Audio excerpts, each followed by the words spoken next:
Hello and welcome to episode 8 of Schmoedown Central. I'm your host Brad Thomas. Breaking down the week that was in the movie trivia Schmoedown. We got two big matches to talk about. Let's look into the first one, which was the Lions Den taking on the Shirewolves. One of my most anticipated matches of this season so far. You saw the Lions Den making their debut, wanting to be called the Dream Crushers, of course, comprised of both Ken Napzok and Tom Dagino, going up against the Shirewolves, the newly formed team in Emma Fife's faction. Clarke Wolfe and Rachel Cushing both teaming up, two powerhouses both in the movie trivia Schmoedown. Let's see what they could do. In round number 1, we had solid rounds from the Shirewolves. Clarke and Rachel both go 7 for 8. Rachel nearly had an 8 out of 8 round, just couldn't get the answer quite in time. Meanwhile, Ken Napzok leading the way for the Lions Den, going 6 for 8. Tom, on the other hand, not the strongest round one, only goes 3 for 8. Definitely the weakest one in that round. But thanks to Ken getting some points, it kept it somewhat close, and the Shirewolves led 14-9 going into round 2. In round 2, the Shirewolves were up first. They end up doing their respin and unfortunately get dance movies. This, of course, took down the Nerds Watch when they were teamed up together.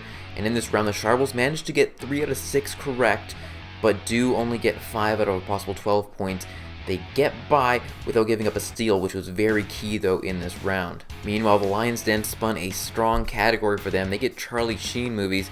They go 5 for 6, get a possible 8 out of 12 points, but they do give up a 1-point steal on the 5th question to the Shirewolves to make it 20-17 for the Shirewolves going into round number 3. The Lions Den were up first in round 3. Tom Dagino going up first, gets Cameron Diaz movies. He gets it kind of correct. Controversial moment here. He did say Charlie's Angels. He ends up eventually, after being asked by Christian Harloff what the correct answer was, ends up going with Charlie's Angels Full Throttle. This, of course, was challenged by the Shirewolves, and they end up getting a new question. Whether it should or shouldn't have been a new question is up for debate, but a new question was asked, and they still get that one correct. As for Ken, he was up for the second question for the Lions Den. He gets Action Adventure and gets that one correct as well. The Shirewolves were then up. Clarke got Spielberg movies, and she comes up big, getting that one correct, tying the game at 22-22. Lions Den were up with their final question in dramas, and they get that question wrong. So it was the Shirewolves on their second question. Rachel Cushing got Matthew McConaughey movies, and she comes up big, getting that question correct, and the Shirewolves end up winning it 25-22. Of course, a debut match for the Shirewolves. They go to 1-0. Meanwhile, the Lions Den fall to 0-1. The Shirewolves as a team go 19 for 24 of questions they were asked for 79%. As for the Lions Den, they go 16 for 25 for 64%. Somewhat close in the percentages, but the Shirewolves come out on top. As for individually, Clarke goes 8 for 9 on questions she was asked. Rachel going 8 for 9 as well for both 89%. Rachel could have had, again, that perfect round had she not missed the one question that she had, but couldn't write it down in time. Meanwhile, Ken goes 7 for 9 for 78%, and Tom goes 4 for 9 for 44%.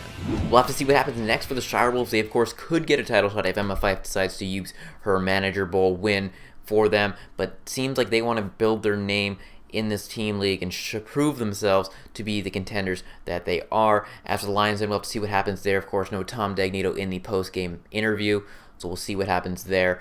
But overall, I think they will stick together, and they didn't put up a solid amount of points, and hopefully could maybe see a fun match if they ever want to go up against maybe the Wildberries or whatnot. So that could be interesting. We'll have to wait and see though. On Friday, we had a couple of first-time competitors in Yolanda Machado versus Ethan Erwin. Could a superstar be born here? We'll have to check out the match and see. In round number 1, both had some solid rounds. Ethan goes 7 for 8, nearly getting that perfect round. Meanwhile, Yolanda went 5 for 8. Nothing to sneeze at right there. 7-5 lead for Ethan heading into round number 2. And in round 2, Ethan's up first. He gets Spinner's Choice, goes with Fantasy Sci-Fi. And this is a big strength of his, clearly, because he goes 4 for 4 and gets an 8 out of a possible 8 points. Perfect round 2 for Ethan. Meanwhile, for Yolanda, she spins Tom Cruise movies, doesn't go for the respin, and goes 3 out of 4, but all those were 1-point questions and only getting a possible 3 out of 8 points on the board. This topped off by a 1-point steal from Ethan on her the third question, made Ethan have a 16-8 lead heading into round number 3. Yolanda was up first, had to hit all of her questions in round number 3 to stay alive. The first question in Denzel Washington movies was correct. The second question with the horror thriller category, almost like a movie release dates category, could not come up with the correct date and got that one wrong, and because of that, Ethan wins it 16-10 via TKO. Very strong game from Ethan Erwin, goes to 1-0 with the one knockout. 11 for 12 for 92% plus the one steal. Great game from Ethan Erwin, proving that he could be a powerhouse in this league. As for Yolanda, she drops to 0-1, 9 for 14 for 64%. Not a bad percentage for a debut match, and it seems like she does have some talent moving forward in the Movie Trivia Schmoedown. And it seems like Ethan Erwin is calling out pretty much everyone. He calls out Roca, he calls out Ben Bateman, he calls out the Dude. We'll have to see what happens next for Ethan Erwin moving forward, but he seems like a powerhouse in this league. He just wants to go through anybody to get to that title shot against Sam Levine, and we'll see if that happens. As for Yolanda, again, she might have a future going forward, a solid round in this debut match, so we'll have to see what she does moving forward in the Movie Trivia Schmoedown. Next week on the Schmoedown, we get the live matches that happened just a few weeks ago in LA. On March 27th, we get the Wildberries versus the Real Rejects. I cannot wait to see these matches. I unfortunately was not able to make it down to LA to see these, so I cannot be more excited to see these live matches for the first time. Then on March 30th, we got JTE versus John Roga. Again, the second part of the live matches. A very heated match, I'm sure, after, of course, the Top 10 versus Patriots match. I cannot wait to see that one as well. These are just very exciting matches. Wildberries, Real Rejects, going to be very entertaining, and then JT versus Roca could be very intense. As for our play of the week, nothing super distinct stood out to me, so we're going to go with the Shirewolves and the dance categories. You might think that might be a misplay, but they managed to get 5 out of a possible 12 points and not give up any steals despite missing 3 questions. They knew that their opponents didn't have the dance moves as a strength, and that's why they took those chances on some of those maybe 2-pointers and not going down to multiple choice to give up the single point. A very smart strategic play from the Shirewolves and helping them keep the gap close heading into round number 3. As for our misplay of the week, that's going to go to Yolanda, unfortunately not respinning on Tom Cruise. Again, she didn't have a solid round 2, only gets a possible 3 out of 8 points in that round. Had she maybe spun and got a better category or something that she was just more well versed in, could have changed the game and kept it a lot closer going into round number 3 and maybe forcing Ethan to answer some questions in round number 3.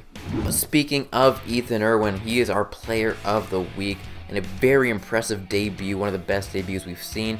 11 for 12 for 92% plus the 1 steal and the TKO, of course. Very impressive. I cannot wait to see what he does moving forward. Hopefully he can keep this hot streak going and climb his way up the ranks of the Movie Trivia Schmoedown to eventually maybe face Sam Levine or whoever is champion at that time. So that does it for this week on Schmoedown Central. Hope you guys enjoyed it. Let me know your thoughts on the plays, the misplays, the player of the week, and just the matches and what's going on in the Movie Trivia Schmoedown going forward as well. Again, remember to follow me on Twitter, just at 94BradThomas or at Schmoedown Cent for anything Schmoedown Central related. Again, subscribe, like this video, and I thank you guys all for watching, and that is it. Now we'll talk to you all next week on Schmoedown Central.